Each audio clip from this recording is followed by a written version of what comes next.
Okay, it's time to cut. What? That's right. That's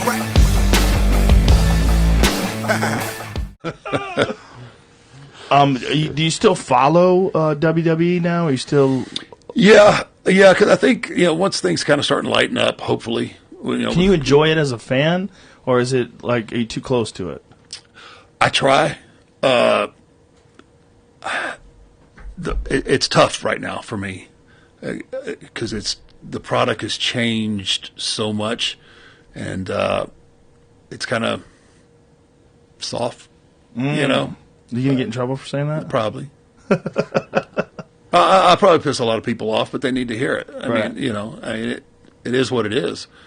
But to the young guys, he's a bitter old guy. Right. I'm not bitter. I did my time. I'm good.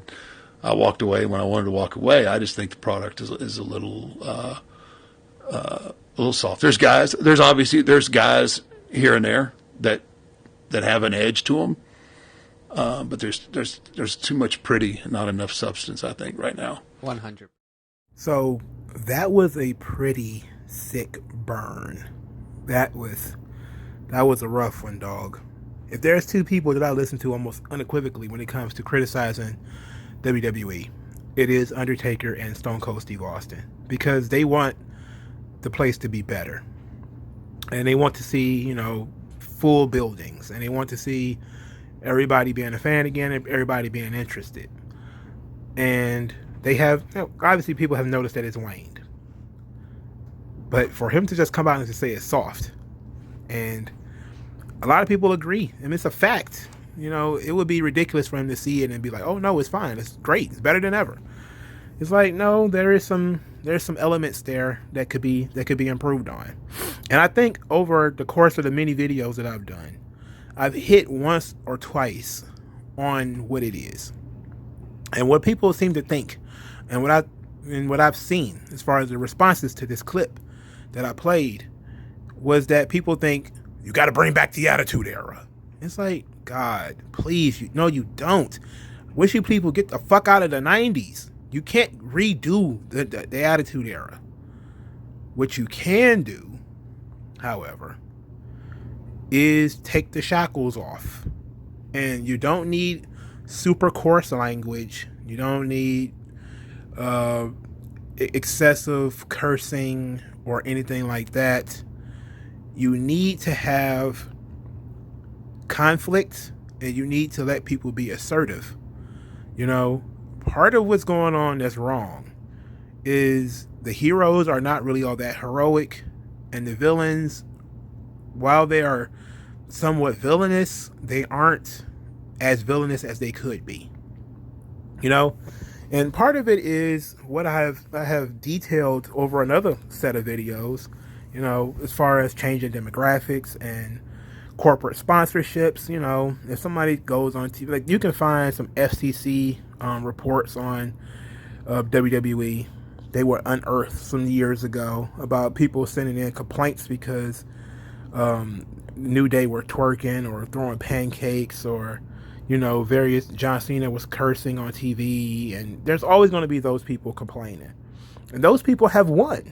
Okay, those people have won. The parents telecommunications council, or whatever the hell that was, the PTC, even though WWE beat them and won that lawsuit, they won in the long run because they got a much softer WWE after a few years. And yes, it took a real pummeling of Guerrero dying, Benoit dying, some kids dying after they tried wrestling moves, and stuff like that. It's just been one thing after another that caused this, what's going on right now. So the idea that you just go back and treat the world like it's 2000 again, is like, no, you don't need that anyway. The problem is that you don't have any assertive characters. You don't have any in-your-face characters. Everybody's doing comedy to some degree. Nobody's like a real sharp badass. There's no, and anybody who kind of gets over in that way, it's not long before they're doing comedy. In case in point is Drew McIntyre. He's doing this Christmas thing that they had him doing, and and it's just weird. Like, I get, what they're trying to do. They're trying to make people likable, but sometimes folks like the dangerous aspects of things. Sometimes people like things because they're dangerous. Like, sometimes people like things because they're safe. Sometimes people like things because they're dangerous. And we need to have, a diversity of that idea, right? I've been thinking to myself about what does it take to be a top guy in WWE. And I say, to be the tippy top guy, there's been 4 real top guys in WWE. Hulk Hogan, The Rock, Steve Austin, and John Cena. That's really it, outside of Bruno. And Bruno kind of falls into the Hogan count. 2 of those 4 were essentially what you would call harmless. They were guys that you could safely leave with your children. Hulk Hogan and John Cena. Colorful, larger than life, always good guys, always fought underneath, had no problem standing up for themselves, but really tried not to start trouble. They were all about the kids and inspiration and being basically Superman, and they made a lot of money. They created a safe zone for people, and they became like, the go-to for things like Make-A-Wish. They were things that made the product more palpable to corporations, who want to give Vince McMahon money to, for commercials, or to get wrestlers to be in commercials. That's how you end up with Randy Savage in commercials or something like that. And then you have the other 2, which is like Stone Cold Steve Austin and The Rock, who are, giving people the finger, and they're cursing on TV, and they're the ones who brought the heat, from the corporate sponsorships and the TV networks, who are, filing lawsuits against WWE and all this type of stuff, and making the stuff like with the parents' councils upset. And you got these guys who was like destroying, like the Phil Mushnicks, who was like destroying WWE in the media. That stuff happened largely because of the shit Steve Austin and The Rock was doing. Every week they were calling women bitches and hoes and giving women stunners and, threatening to shoot people and making fun of handicapped folks and doing all type of stuff. And so now you have this situation where people seem to think, okay, that's real wrestling. It's like, no, that's just as much of a cartoon as Hogan and Cena, because you never could get away with that shit in real life. Like, you could never get away with beating up your boss every fucking week. That's cartoon shit, okay? That's you'll never actually get away with that. It's not realistic. But it appealed to a certain audience. And both of these visions appealed to a certain audience. Now, what ended up happening in the end is the Hogan Cena, and that vision ended up winning. But Roman is sort of the guy now. But Roman was kind of left with that. This is what they want from Roman, which is the hardcore fans. What they wanted is a harder edged, badass Roman Reigns. What WWE wanted was John Cena with brown skin. That's pretty much what they wanted. And he's not really. He did it okay, but it wasn't really him. He was always, people liked Roman because he was the badass of the Shield. That's what they wanted. What they ended up getting was kind of the badass with the Shield, but also kind of mostly John Cena. But outside of the whole coloring scheme and, having a bunch of color gimmicks. So they've kind of been in a weird space of trying to figure out where that fits. What fits right there. And in doing so, of course, in taking in outside money and being a publicly traded company, you have to pay attention to your image a lot more. They have gotten soft, and it makes sense for them to do so. But you need to have a diversity of the characters where there needs to be some dangerous and cool and edgy characters, but they don't need to be ridiculous. And sometimes what people think cool and edgy is is breaking the fourth wall like CM Punk. Just because you use terms like mark and stuff like that on TV doesn't make you necessarily edgy. You know, you might need somebody to bleed or to make somebody else bleed, you know? And this is why Brock is so interesting, because Brock is dangerous. Brock is not safe. That's why, you know, Brock and Goldberg and that type of stuff, that's why they keep going back to that, because Goldberg brings an element of danger, you know, recklessness, aggression, intensity that nobody else on the roster brings. Brock, except Brock. And Brock brings that too. And then Brock could also legitimately fuck you up. And then on the last couple of occasions where they really did have blood, that was kind of like planned blood, it was because they used Brock's elbows to do it. You know? But the question is, why not let Lashley do something similar?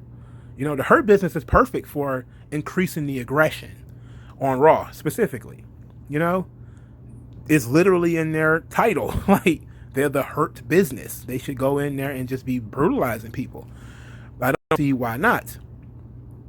But that's the problem. When you have the shaky camera or the incessant camera cuts in an attempt to get away from, we don't want to show somebody suffering in an arm bar, so we're going to cut. We don't want to show somebody getting kicked in the head, cut. We don't want somebody get punched in the head, cut. We don't want to see somebody falling from the top rope, cut. We don't want to see nobody jumping off the top rope on top of somebody else, cut. When you have that, you do ruin the product. You really do. And that's through presentation and through mentality. But the biggest issue, like I said, is the characters. A lot of the characters are too talkative.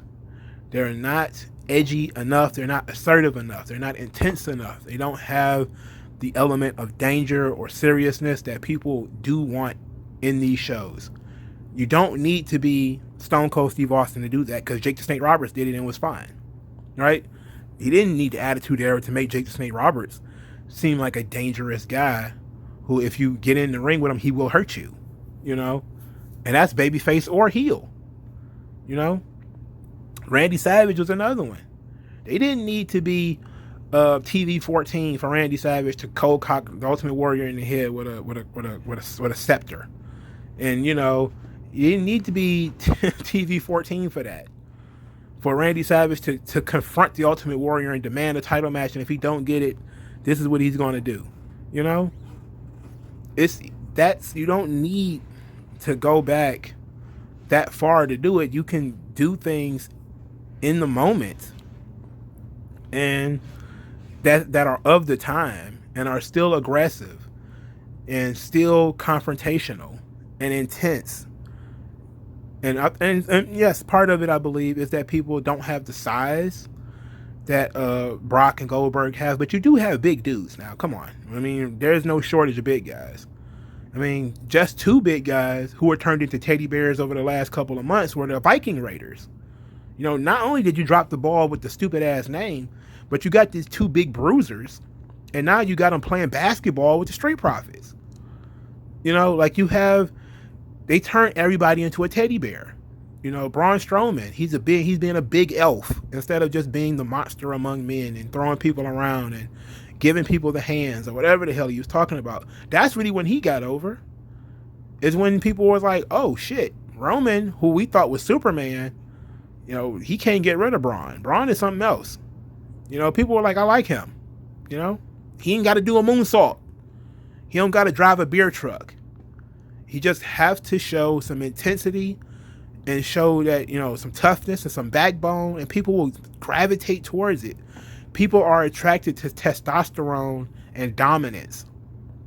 You know, that's what they call, you know, that's why when they have these stereotypes about women banging their bosses and stuff like that, that the alpha male attitudes, that stuff is an aphrodisiac. And you have a lot of people who are attracted to that, even other men. And I don't mean sexually. I mean, it's interesting to them. Like, you could take it's not even a wrestling thing. If you tell a man, like, this dude is a bad motherfucker, man. Mike Tyson, Sonny Liston, Kimbo Slice. If you just say to anybody, like, this dude's a bad motherfucker, he'll fuck you up. Dudes will go like, okay, I want to see him fuck somebody up. And then they'll watch a clip of Kimbo Slice knocking out some guy, and they're like, damn, Kimbo Slice is a bad motherfucker. And that becomes a big deal. He becomes a star. Because, you know, he doesn't have to actually be the best. But when you put him in the appropriate presentation and he looks like he's a badass, people are like, okay, big dude, jacked, you know, looks tough, sounds tough, go out there and actually do tough shit. You know, okay, I like him. I can rock with that, you know? But WWE's looking for good representatives. That's the Hogan and Cena era. The guys you could send to the Tonight Show and they can laugh and make people laugh and make kids feel safe. And that's not going to work. Not in the long term, dog. You know, that's not going not in the long term. I think that it's good for kids, but you know, it's not the business as it always has been, you know? And part of that is WWE has never been the business as it always has been. But you need to be able to balance having a Hulk Hogan, but also, you know, somewhere on the card having your dangerous number two, your Batista. You know, like you had Cena, but you also had Batista. And Batista was no nonsense. Batista was a killing machine. That's why I kind of liked Batista more than Cena back in those days. You know, because Batista was, okay, I'm a powerbomb Triple H through this table. Fuck him. You know, you know, before they kind of tried to turn Dave into a teddy bear too, and it kind of worked, but he always had that edge to him, where if you go back and watch his matches with like Eddie Guerrero and stuff, well, not his, he only had one match with Eddie Guerrero, I believe, but his feud with Eddie Guerrero, where, you know, Eddie is trying to, you know, win Batista over, Batista always had that stare to him, like, all right, I'm not completely falling in with this, I'm watching you. And then you can just watch Batista just destroy a guy, you know? And that was always fun. It was always fun. And guess what? There's going to be people who hate that, but there's going to be people who love it too. Like, you see people they are jacked by people like Batista and Goldberg and Brock, because those are the Ubermensch, the alpha males. They know what the fuck they're doing. They go out there, they assert themselves, they are intense, they don't fuck around, they don't back down, and they get in people's faces. You already got a guy right now who could do that in Drew McIntyre. But will they actually let him do it? Probably not, because they're trying to make him the good representative.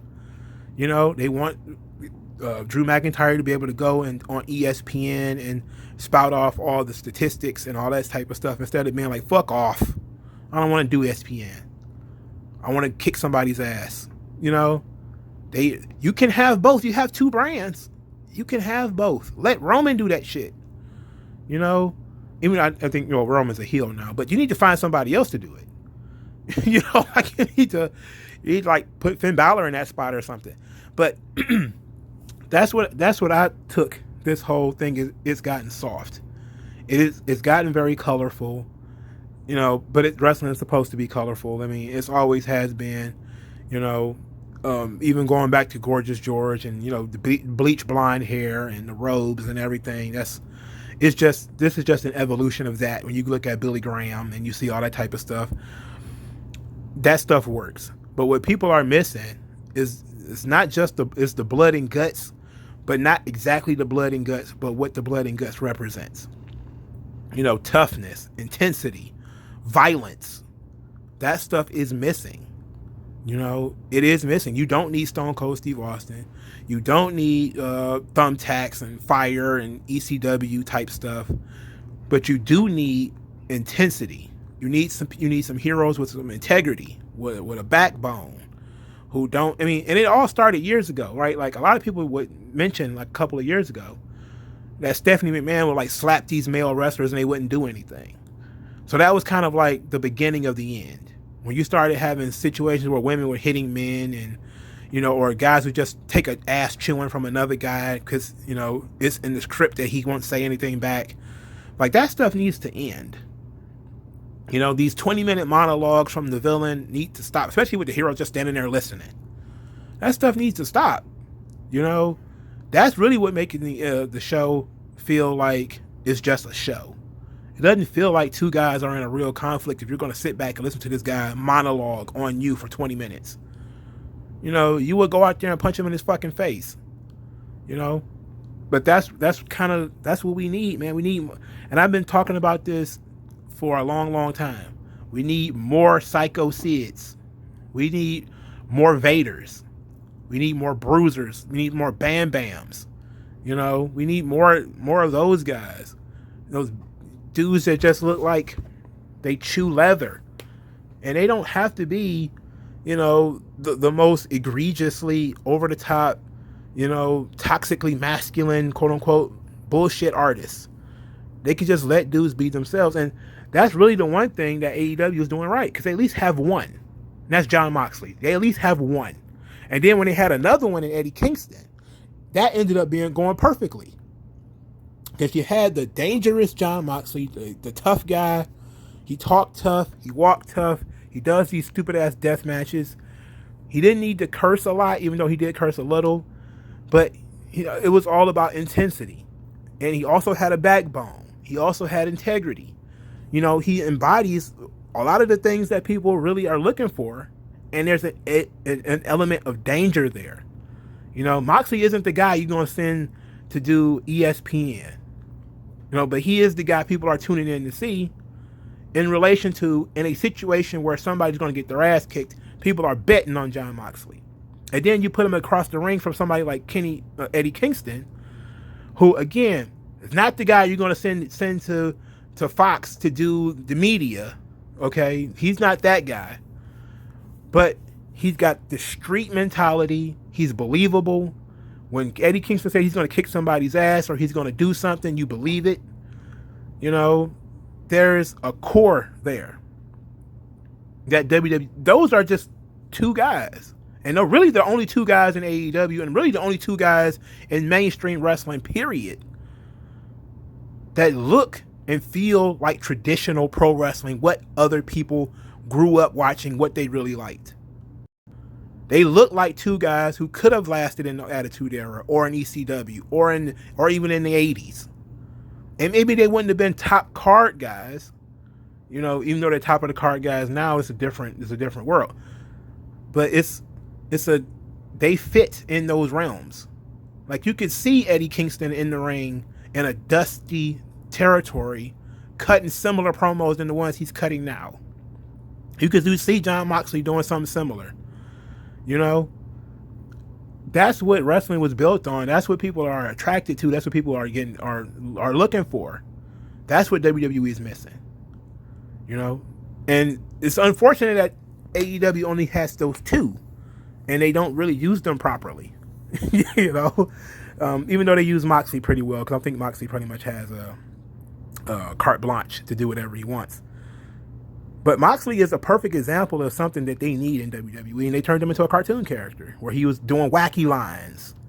You know, that they missed out on that. Now, I still don't believe that, you know, he's the best promo in the entire world, but he's better, and he had at least a couple of good promos that I've seen that would have elevated the business if they had been done on Raw, and they did pretty well on AEW. He brings an element WWE does not have. That's my point. You know, whether you think he's the best or not, WWE does not have a Jon Moxley.